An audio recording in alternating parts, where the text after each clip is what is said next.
Ladies and gentlemen, welcome to a miracle we never thought would happen.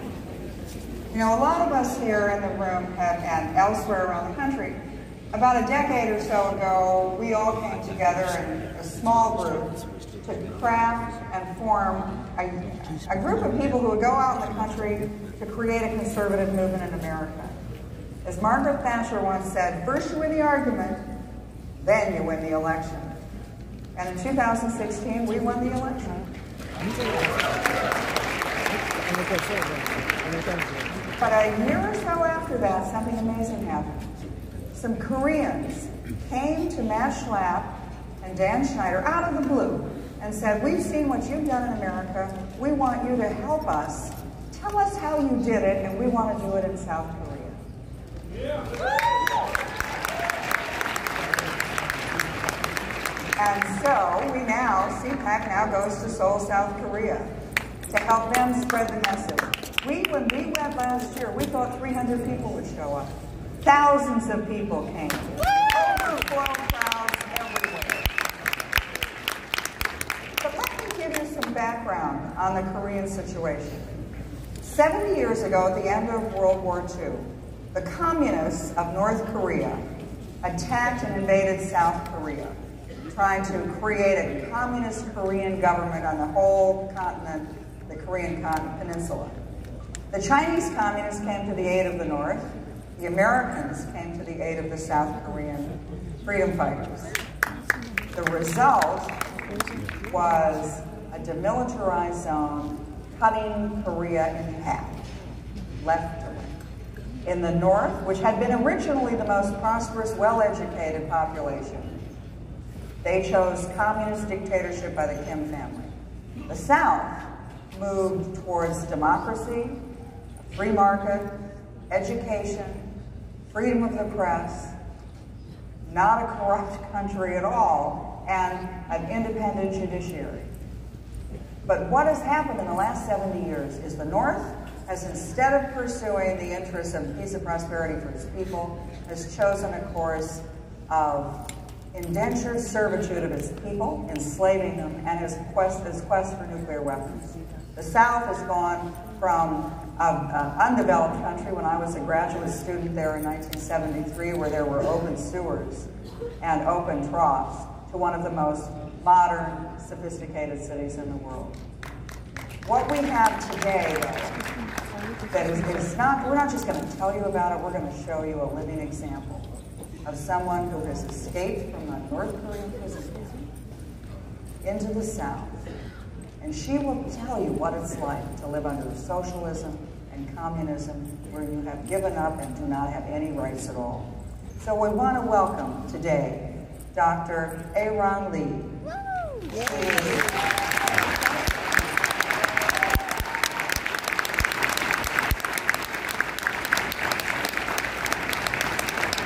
And Dr. Lee is going to read a statement in English, telling her tale, and then I'm going to interview her to ask her what it was really like behind the item. Dr. Lee, please. Good morning, Cpac.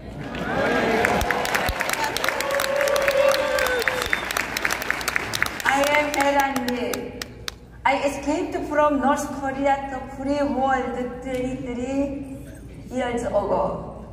I thank God that I am able to stand before you today and convey my message on behalf of 20 million North Koreans who are suffering under the evil dictatorship. I also want to give my thanks to Chairman Mesle and all of you for giving me this opportunity to speak to you. My father was a Christian and a member of the YMCA. During the Korean War, he fought alongside the American forces against Kim Il-sung, and his band of Christians,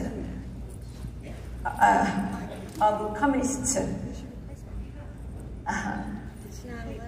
When the American forces retreated from North Korea, he remained in North Korea and continued to fight the communists. The American says we will be back when azaleas bloom, and he believed that they would return. My father spent 17 years in prison and suffered endless torture.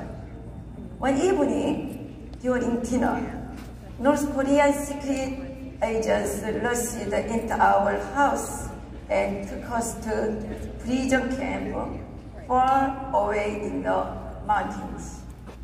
I was 10 years old. The camp was hell. We had to do hard work from morning till night, digging and carrying logs. We had to suffer unbelievable mental abuse. When I turned 18, I attempted suicide because of hardship. South Korea achieved a miracle on the Han River with the help of America. South Koreans and the people of the world look up to Americans as symbols of liberty, justice, and prosperity.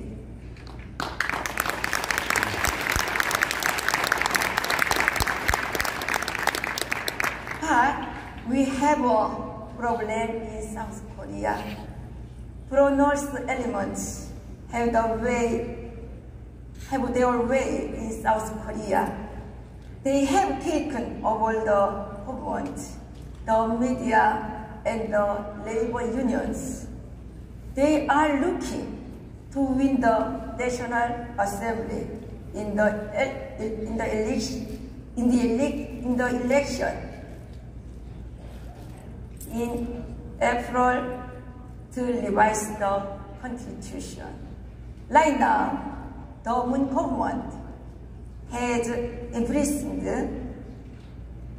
hundreds of former officials from the previous government, including former president on bail charges. These past 3 years, they have been oppressing people, the church, and Christians.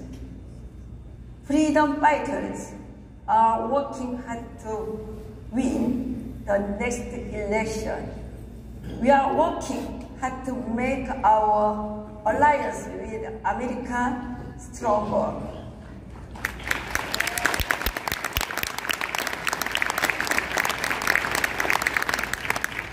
The kings of the North use pure politics to maintain their power. They have stopped millions of people of death, yet they continue to make nuclear bombs to keep their power. The only way to get rid of the nuclear bombs is to get rid of the Kim dictatorship.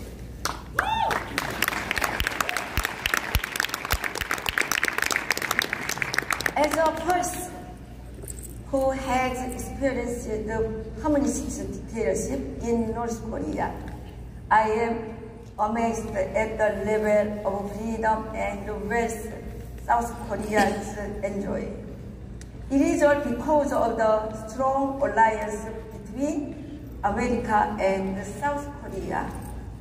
I think it was a gift from God.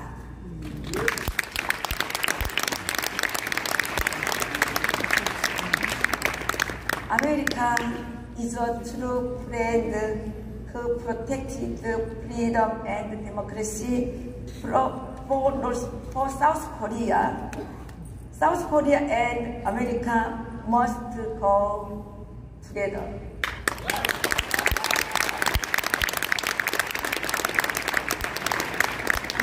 working hard to bring freedom to the people of North Korea.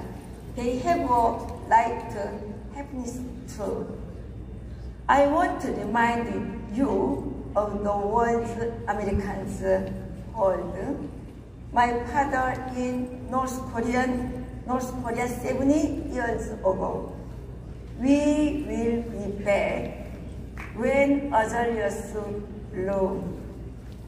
You told the people you would be back in the spring, and they are still waiting.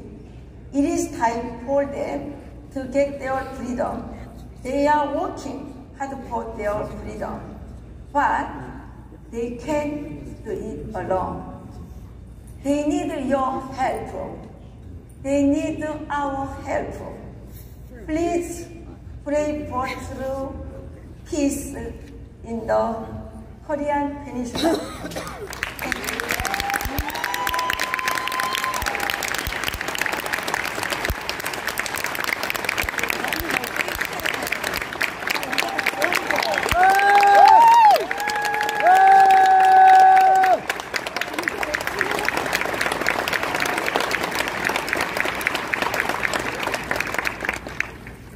Dr. Lee, you said in your remarks that life in the camps was hell. You were 10 years old. 박사님 그 혁명학고요, 그 수용소에서 생활이 기억에 남는 것 같습니다. 거기는 지옥보다 더 나쁜 곳이었습니다. 지옥은 마음대로 말할 수 있지만 거기는 마음대로 말을 할 수 없습니다. 아침부터 저녁까지 아주 힘든 일을 해냈었고 너무 배고팠고 너무 추웠습니다. It was worse than hell. It was a place where we could not speak freely. There was no food. We were constantly hungry. We were forced to work early in the morning to late at night. And the worst situation was that we lived in humiliation. We came from Pyongyang, but we were treated as criminals. And also, we were so hungry to the point that we came across flour that was tainted with diesel oil, but we ended up eating that because we were so hungry. So that was the everyday life, the hell that was in this revolutionary zone cruising camp that we were sent to. Your family was Christian. Yes. And Christianity was forbidden. How could your family worship? 어떻게 그 가족분들이 기독교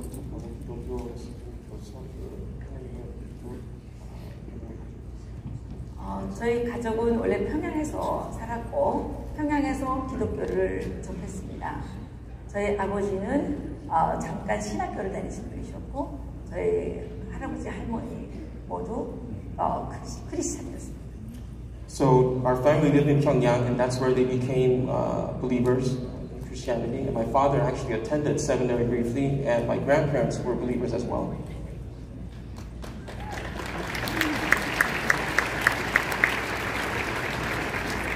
How did you escape from freedom? 어떻게 그 북한을 탈출하게 되시는지? 저는 그때 4개월짜리 아들을 데리고 있었는데 저희가 정치범 수용소에 끌려가게 됐습니다. 그래서 저는 도망을 쳤고 4개월짜리 아이를 업고 압록강을 넘었습니다. 그 아이가 지금 여기에 와 있는데 카치사에서 근무하고 지금 대학교에서 공부하고 있습니다. So we escaped North Korea because our family was about to be sent to a prison camp again. And so I carried my 4-month-old son on my back and I crossed the Yalu River bordering North Korea and China to make my escape for freedom. And my 4-month-old son is now here. Well, he's 20-something years old now. He also served.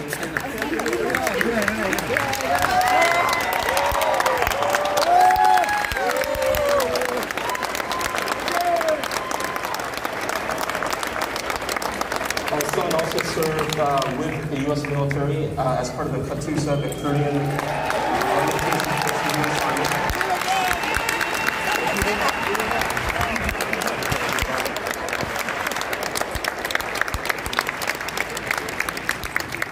If you have one bit of advice for the American people, what would that be? 마지막으로 한 가지 그 미국 시민들에게 드릴 말씀이 있다면 무슨 말씀입니까?